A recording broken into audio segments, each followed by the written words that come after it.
Belarus's long-serving leader has claimed victory in the country's election. Thousands of demonstrators turned out last night because they don't believe him, and the opposition candidate for the president, Svetlana Tikhanovskaya, demanded that he should hand over power. The authorities should think about how to hand over power to us peacefully. So far, they have only responded with violence against peaceful Belarusian citizens. Well,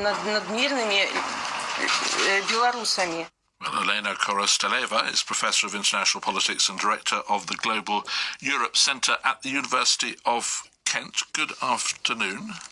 Hello, good afternoon. We should just say a word about what an extraordinary record he has. He's been in power for more than a quarter of a century, hasn't he?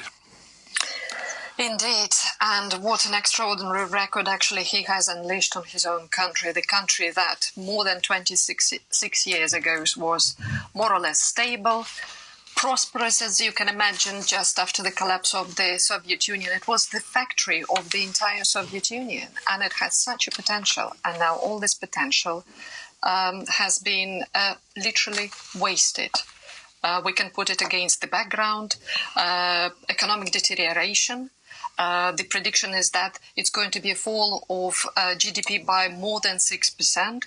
You can also put it in the context of coronavirus, which is absolutely unprecedented. The president refused to recognize the pandemic, global pandemic, and only through whistleblowing of medical personnel, people began to help each other and against the collapsing health service. 40,000 people, young people, leave the country annually. And now the issue of independence and sovereignty is also at stake. And in terms of the way he runs the country, how oppressive is it, I suppose, is the question. Well, his recent interview with a Ukrainian journalist, Dmitry Gordon, was actually quite fascinating. In that interview, he revealed that he sees himself as preordained. He was born to be president. He believes that people cannot be just simply presidents. You have to be born to be president, and he cannot imagine anything else. So, of course, with everything that is going on, of course, he finds the people mobilization and distrust very upsetting, and of course he wants to keep the power. And against all of this background, of course, he is prepared to do everything possible in order to keep in power to the last breath. And I don't want to put words into your mouth, but by the sound of it, you are less than convinced about the landslide victory that he is claiming in the elections. Well, of course, using all, in 26 years, there has been a steep learning curve for him how to handle stately affairs. And one of them is, of course, state manipulation and falsification of votes, but also intimidation and continuous oppression. You can see that, obviously, all the presidential candidates that were of even minor threat, positive potential threat to the president, they were all imprisoned. And what we saw was the emergence of these three absolutely brave but accidental women who emerged and united to lead people forward. Of course, for him, it was somewhat unexpected, but what was more even unexpected is the mobilization.